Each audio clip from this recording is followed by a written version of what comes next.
shine.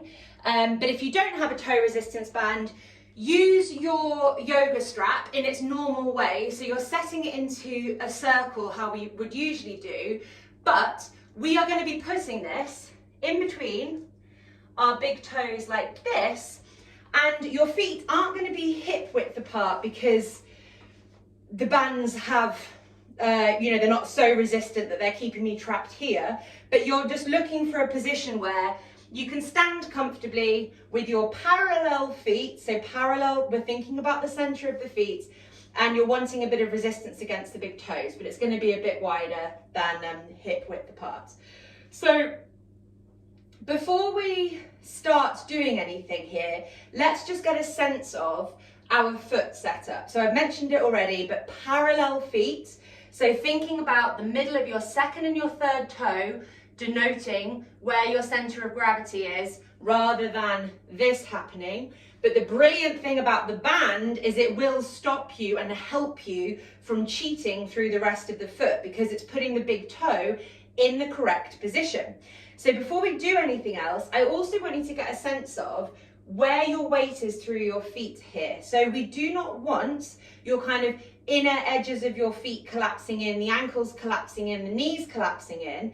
Neither do we want it to be that you're lifting your big toe joint up off the floor and sickling all of your weight onto the outside edge of the feet. So some of you are going to have collapsed feet, some of you are going to have rigid high feet, and some of you might have one of each. So you are trying to keep as much weight through the big toe joint as you do the fifth toe joint, okay?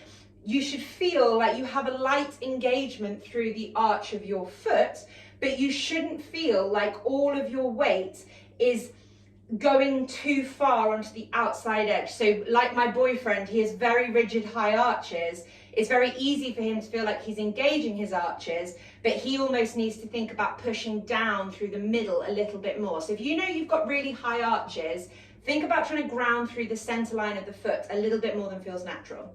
You're trying to spread your toes nice and wide, and you're trying to keep them flat. And I just want you to stand here for a minute and feel how this feels, because I can only speak for myself, but this in itself feels amazing to me. I feel very connected with the floor. I feel my right glute doing something that it doesn't normally do. The feet just feel amazing, and I feel really upright and powerful. And the only thing that we are doing right now is repositioning that big toe joint in the way that most shoes will not let our feet hold themselves. So when we are like this, we are abducting our big toes. They are wider effectively than the rest of the foot, and that gives your body such stability, such power, such support. And this is one of the reasons why shoes are so damaging, because they take this away from the big toe. So this is just great, I think, for my body anyway, just to stand like this, but we are going to do more. So what you're going to want to do is thinking about your feet being firmly planted. So we are not rocking into the inner edge of the feet here, nor are we lifting away onto the outside edge of the feet here. The balls of the feet stay still. We are lifting the toes up all at once, spreading the toes as wide as we can, feeling that kind of fight against the resistance band or the strap, placing the toes back down and pushing down into the floor with your toes, trying not to let them claw.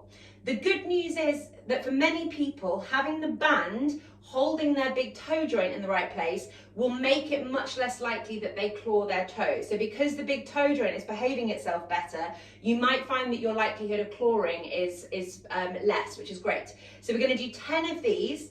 You are not rocking your feet in or out to create the lift of your toes. You are using the muscles along the top of your foot to lift the toes without there being a rock of the feet. So the toe joints stay down, we lift the toes up, spread the toes wide, place them back down, and we push them down onto the floor. That is one.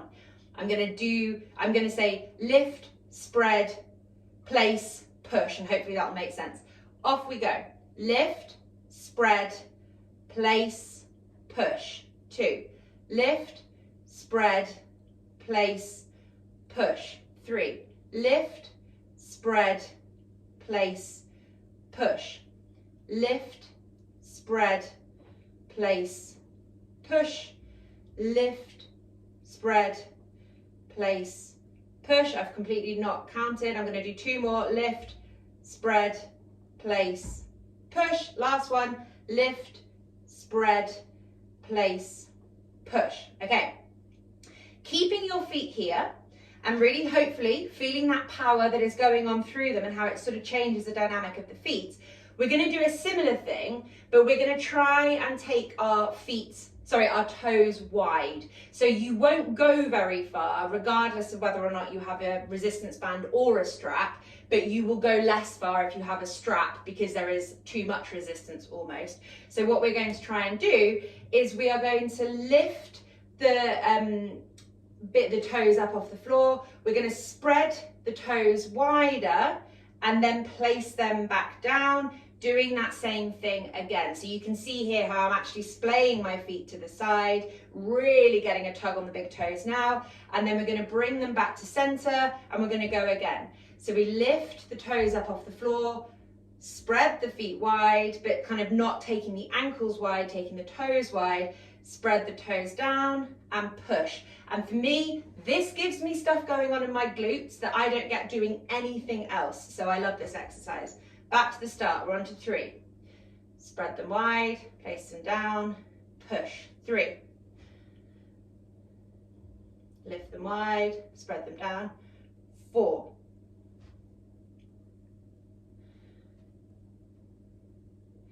5. I'm going to do 10 of these as well. 6. Back to the start. 7. Back to the start. Ooh. 8.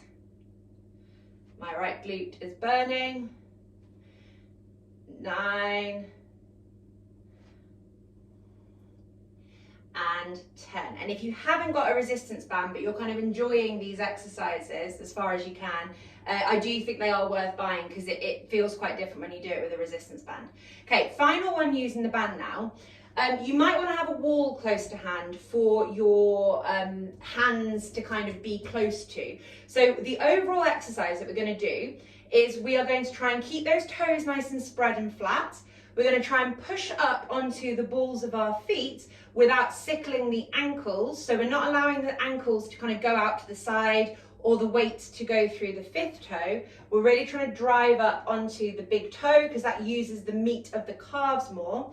And then we're going to rock backwards onto our ankles and we're going to just move through this rocking movement, trying to keep the resistance through the big toe abduction and trying to spread the toes to help stabilize us. What you are not doing is shoving yourself forward with your pelvis. So if you don't have a wall to hand, what you will probably notice is you completely bypass everything that's happening in terms of control at the feet and that you just swing your bottom forwards, kind of using your arms. So we absolutely do not want that. Have a wall or a chair or something to hand that you can put your hand on. And we are going to do this very slowly and mindfully, using the muscles of our feet and our calves, not using our arms or our pelvis to just simply moment us, if that's a word, forwards, okay? So spreading the toes wide, trying to keep the toes long and flat, not clawing. We gently push up into our big toe joints. We are not swinging the pelvis forwards, we are moving the pelvis up and down, okay? So your pelvis is not further forwards than your ankles. And then we slowly come back down, rock back. So we're lifting the whole of the forefoot up off the floor, still keeping that resistance through the band. And then we're going to rock forwards again. But when I say rock forwards, I mean upwards, not actually rocking forwards, okay? So you're really trying to use your calves here. And you're trying to keep the toes as flat and long as possible. Do not let them claw as much as you are able to, but you'll probably notice that they want to claw. Okay, 2.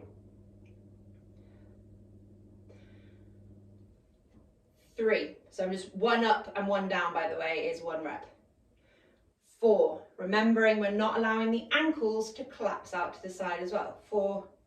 No, wait, what am I doing? 5. I need to stop talking. Too much concentration. 6,